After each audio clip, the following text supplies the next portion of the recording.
contracting business and grow your mind with Growth Mindset Monday.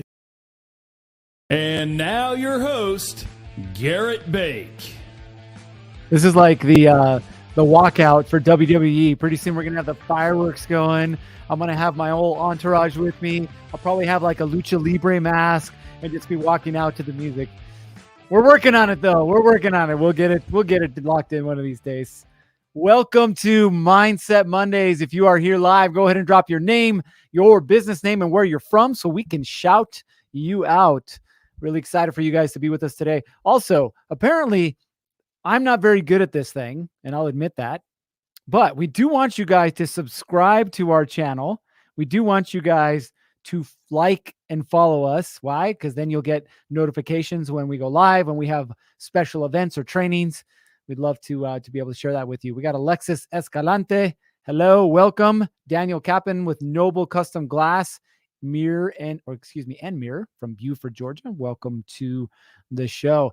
For you fathers that are out there watching today or listening, happy Father's Day. Appreciate you guys. Appreciate all the hard work that you put in being a good dad.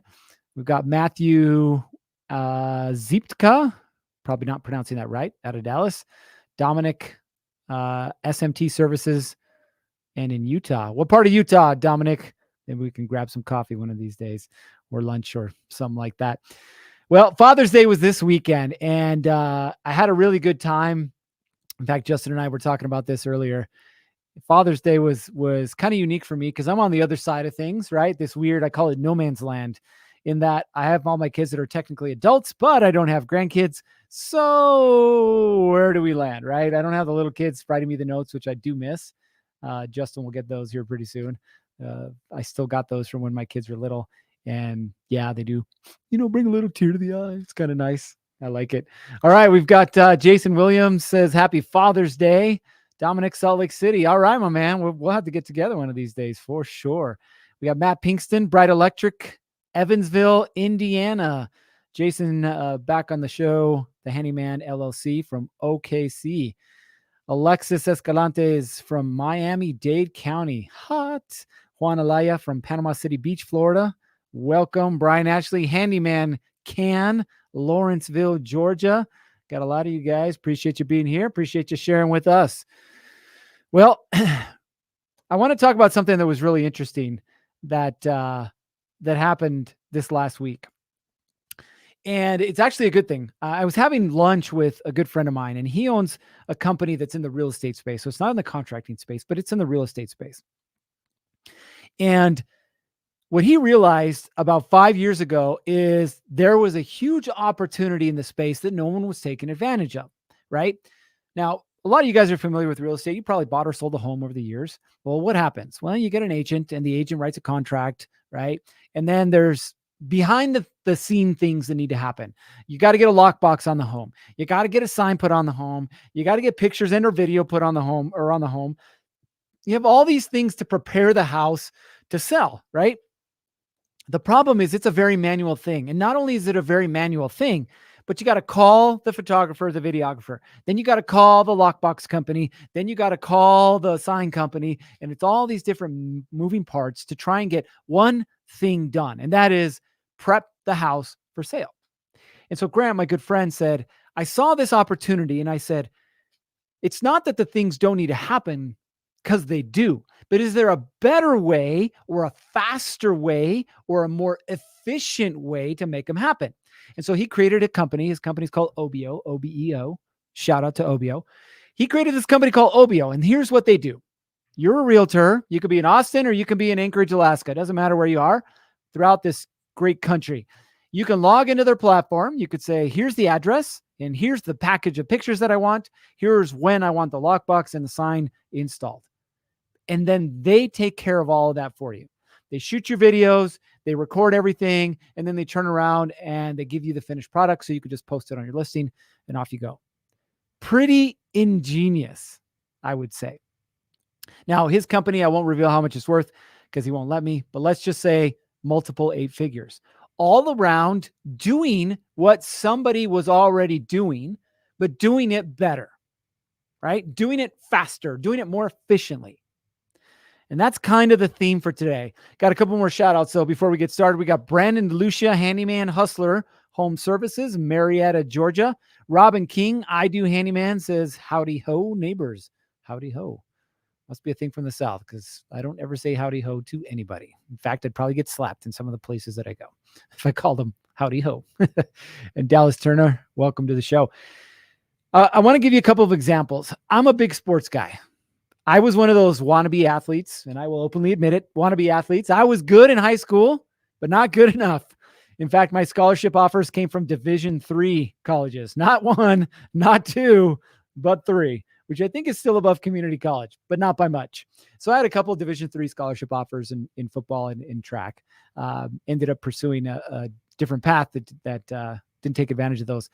But love sports, man. There's so many analogies to real life. I love competition. I love seeing people struggle and then triumph, everything about the thing. But there's a couple of athletes, and I'm going to pick one particular sport. There's a couple of athletes that I've admired over the years, right? The first one, you're all familiar with him, Michael Jordan. And people are like, why was Michael Jordan so successful at what he did? How did he end up winning 6 championships?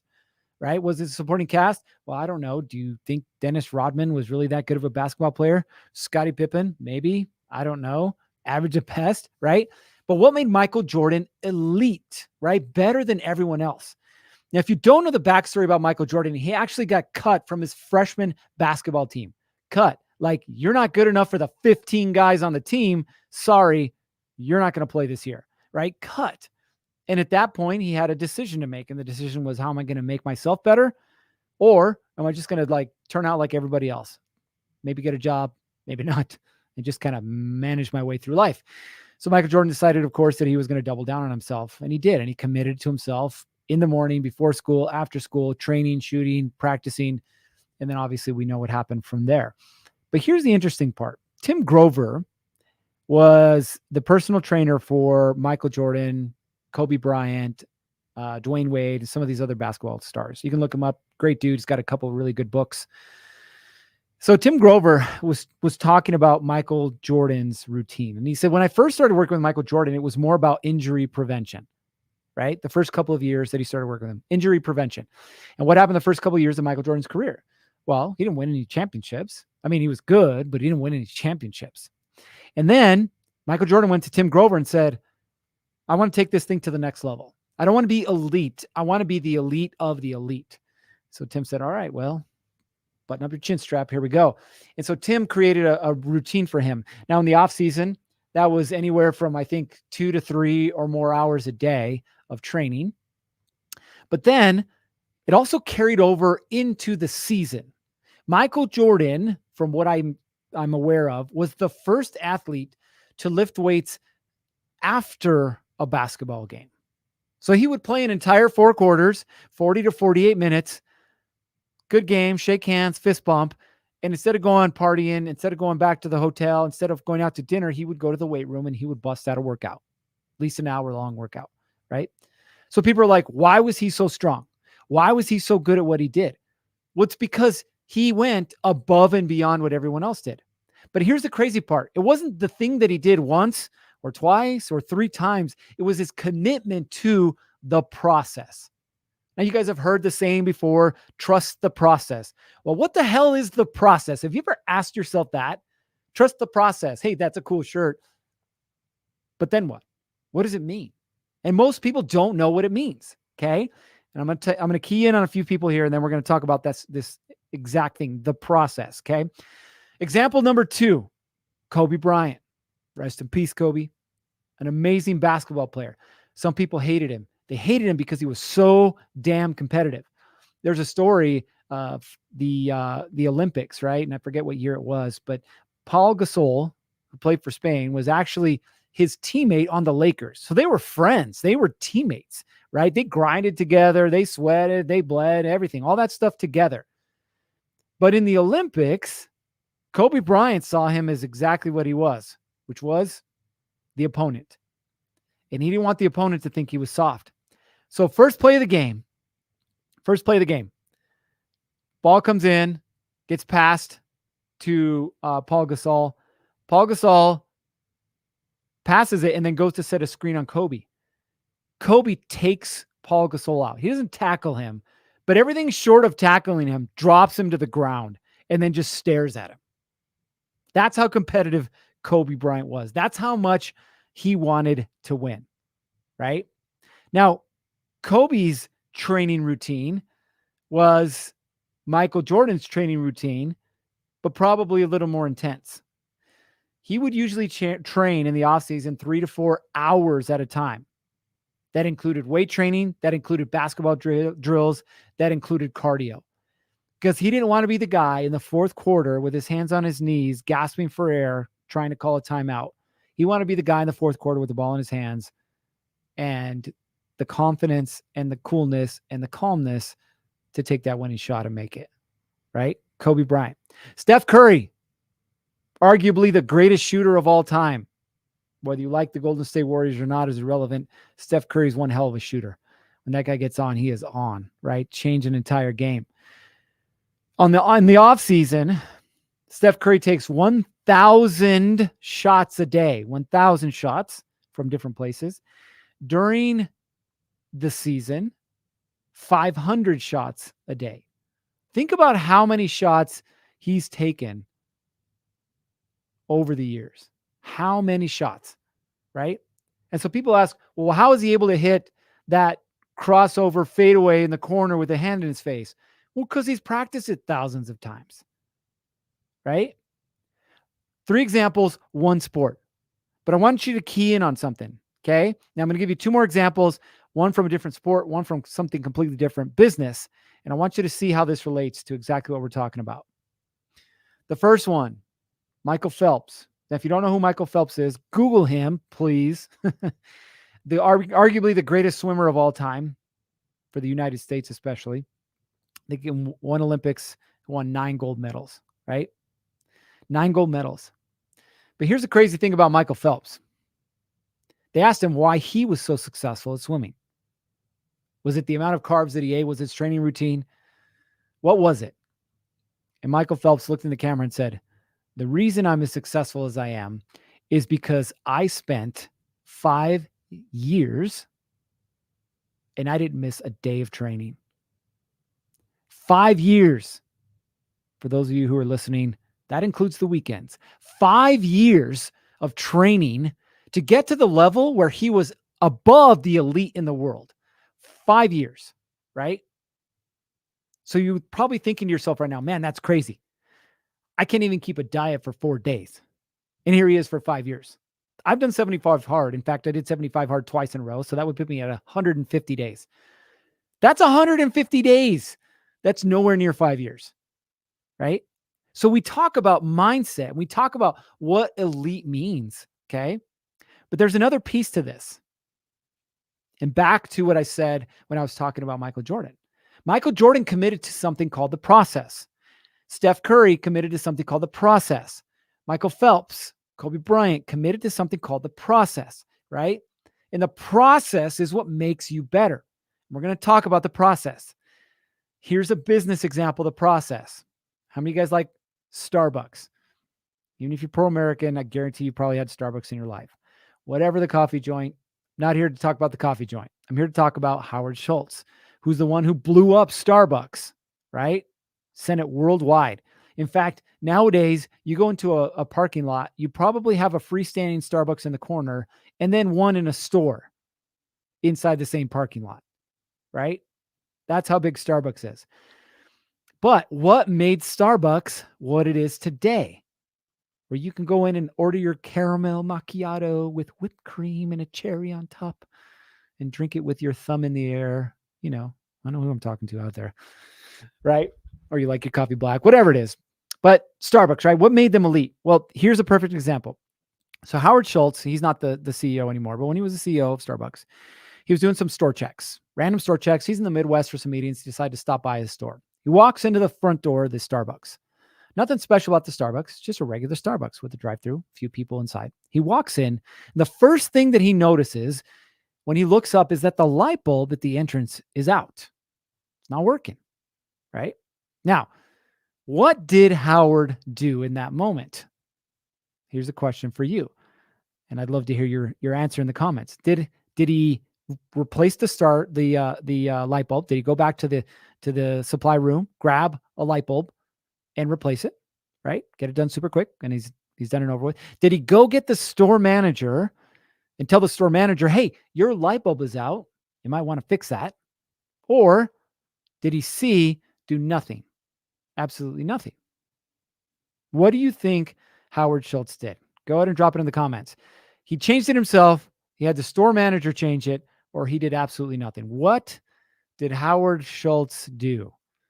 While we're playing the Jeopardy music and waiting for your responses, we'll shout out a couple more folks that showed up on the call.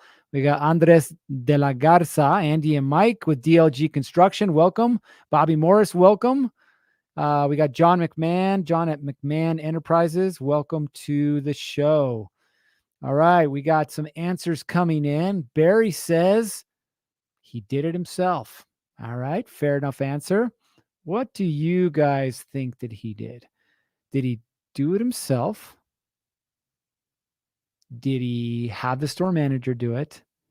Or did he do nothing? John says went to the store manager. All right. For the sake of time, I'm going to tell you what he did. He did not change it himself. He did not have the store manager do it. He did absolutely nothing. Now, it seems counterintuitive, right? But here's what he did. He went back to Starbucks HQ. He brought his management team in and he said, "What is our process for changing a light bulb that's not working?" And they didn't have one, which is why the light bulb was burnt out and nobody did anything about it. So what do? They created a process. Boom. If the light's out, step 1, step 2, step 3, step 4, off you go. Right? That is the process. Okay. So this is what I want you to think about today when we start talking about this. What is the process? Now, when you say it like that, it could be anything, right? I don't want you to think big picture when it comes to the process. For today, I want you to think individual, simple terms. So let's look at marketing. We talk a lot about marketing on the show because marketing is super important and everyone needs to market. You don't market, you don't have sales, you don't have a business. But when I ask you, what is your marketing process? What are you going to tell me? Are you going to tell me that you smile really big and you give out treats to your current clients and then kindly ask them for referrals? Is it that you post on Facebook and talk about how awesome you are and then you wait for the phone to ring? Is it that you have a dialed-in campaign? You know who your ideal target audience is. You have a pay-per-click campaign on Google that brings in your leads and you immediately follow up with them. What is it? In the grand spectrum of things, what is it that your marketing process looks like? And by the way, if you don't have one, that's okay. Just admit that you don't have one, right? Now, most contractors do not have a process when it comes to marketing. They don't. But I will tell you that every contractor that is doing multiple 7 figures does. On our podcast last week, I interviewed a good friend of mine, Tim Brown. He has an exterior and rain gutter company, RGS Exteriors. Last year, they did about 14 million. This year, they'll do between 16 and 17 million. His marketing process is what we call omni-channel. That means it's across multiple platforms, hitting multiple audiences consistently. So when he told me we had our best month ever in May, we generated over $1.5 million in sales, I don't have to ask him how or why, because I know that he knows, right? So this is the conversation that we're talking about, right? Do you have a marketing process? A process that you can follow repeatedly that will inevitably make you better, make you more money, so on and so forth, right? Everything inside of your contracting business is tied to a process. Now, if you knew me when I was younger, you would be like, who the hell is this guy talking about a process when this guy can't pay attention for more than 5 seconds? It is true naturally, I have ADD and I have a hard time staying focused, which is why I had to create processes in my life that allowed me to stay focused on the thing that I need to focus on, right? Now, marketing is a process. Sales is a process. Running your jobs, guess what? A process. Doing your books, also a process. Hiring, a process. Training, a process. Leadership, a process. Everything inside of your business is a process. So if you're not at 7 figures or more today, I guarantee you that if you were to implement very simple processes across all of these areas, your business would change dramatically. See, the problem that we have as humans is we're very emotional. I'm very emotional. I went with my sons to a rugby game, a rugby match, I guess it's called, the other day. And I'm yelling and screaming. And I have no idea what I'm yelling and screaming about because I still don't understand all the rules of rugby, right? But I'm very emotional. I like to get into things, right? Get super excited. That's why I love sports. But the problem that I had is that I wasn't tied to a process. I wasn't tied to a process when it came to a morning routine. I wasn't tied to a process when it came to my physical health. I wasn't tied to a process when it came to my relationship with my wife. Oh, yes, there are processes in every aspect of your life, my friends, right? So let me ask you right now, and I want to hear you in the comments, what is the process that you think is missing from your business right now, right? The one that's burning a hole in your business, the one that keeps you up at night, the one that has you stressed out, the one that has you distracted from what you should be doing. What is that process that's missing inside of your business? Is it marketing? Is it sales? Is it the way you're running your jobs? Is it your hiring and your team and your training? Is it your books, your financials?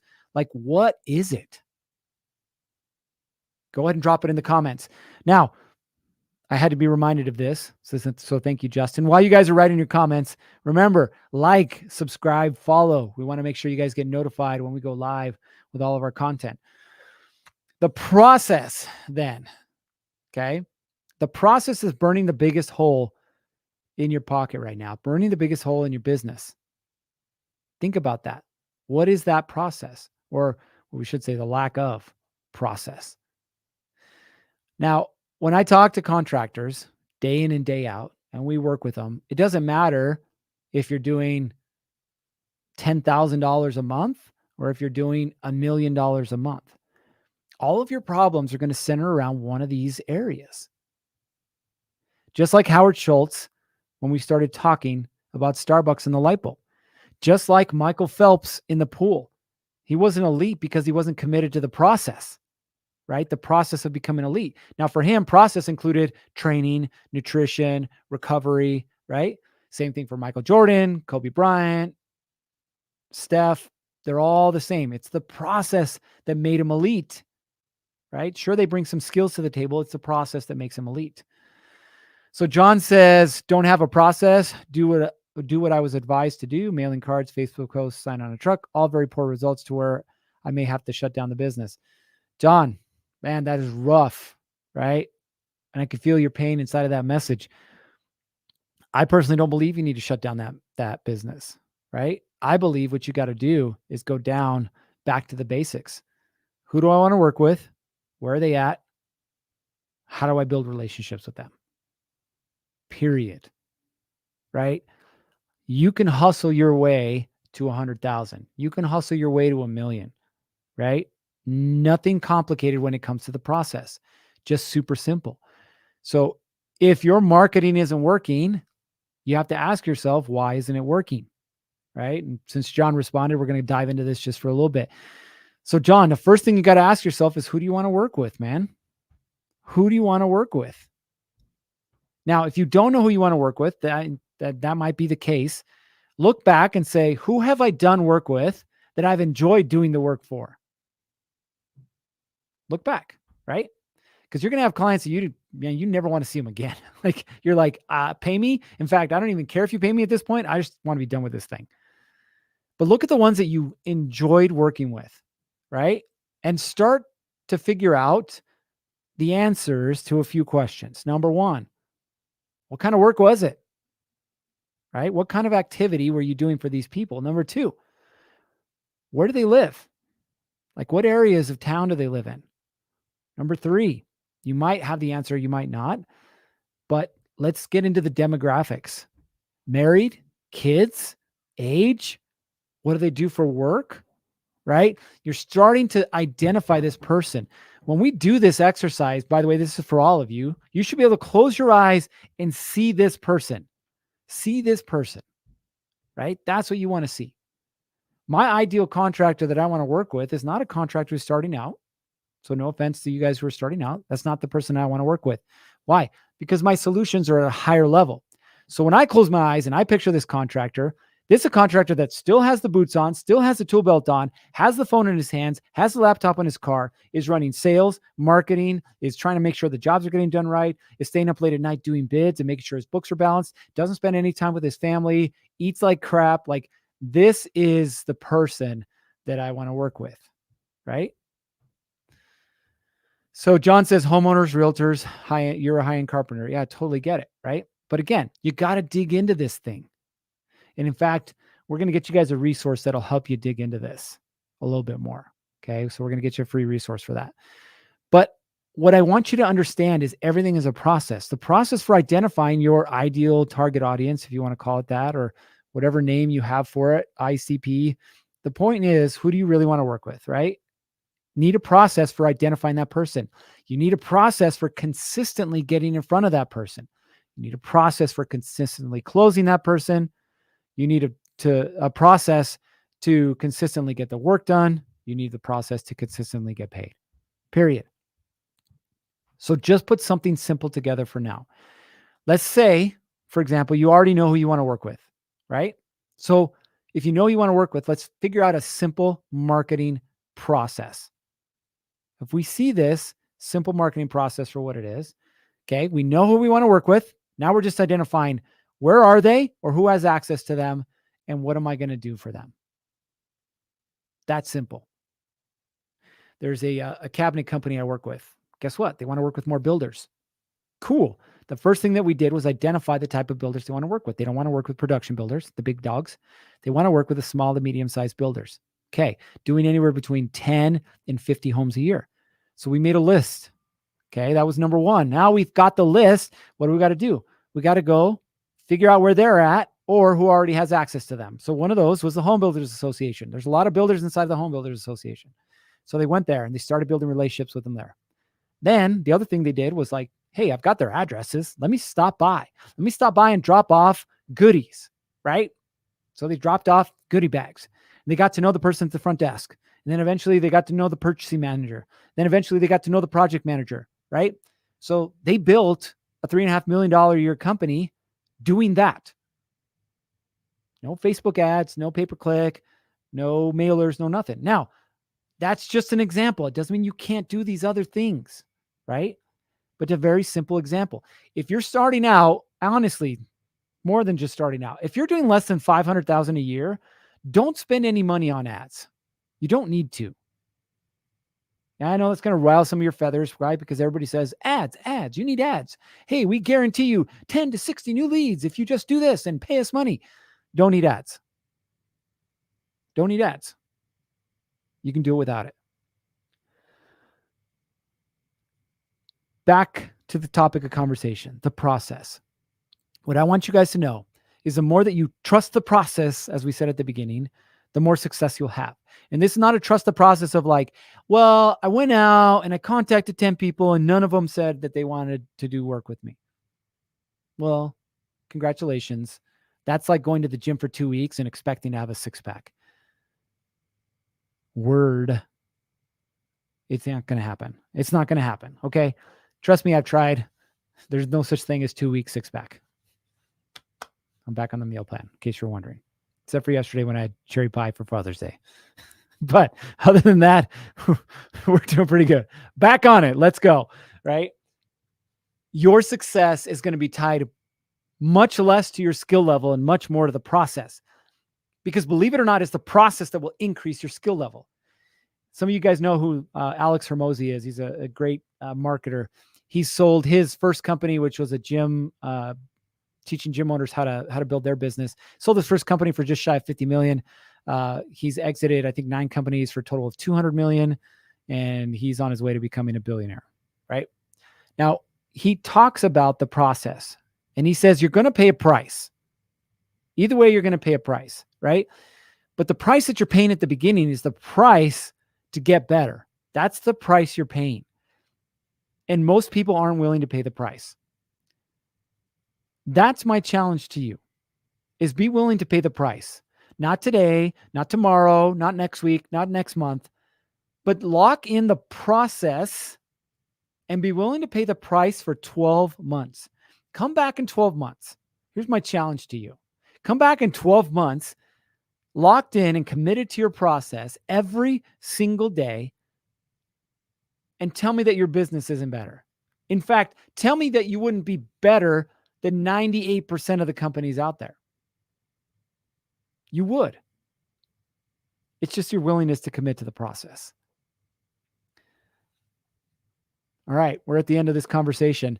Listen, in the chat, we dropped something for you. It's our free contractor business scorecard. If you're not sure where it is that you're really struggling right now, and I get it, there's a lot of different areas, but if you're not sure which one the biggest area is, take our free assessment. It's a free scorecard. We got, I think, 20 questions. They take you less than 5 minutes, but you're going to have a clear understanding of where it is that your business is at right now and what area you should focus on first.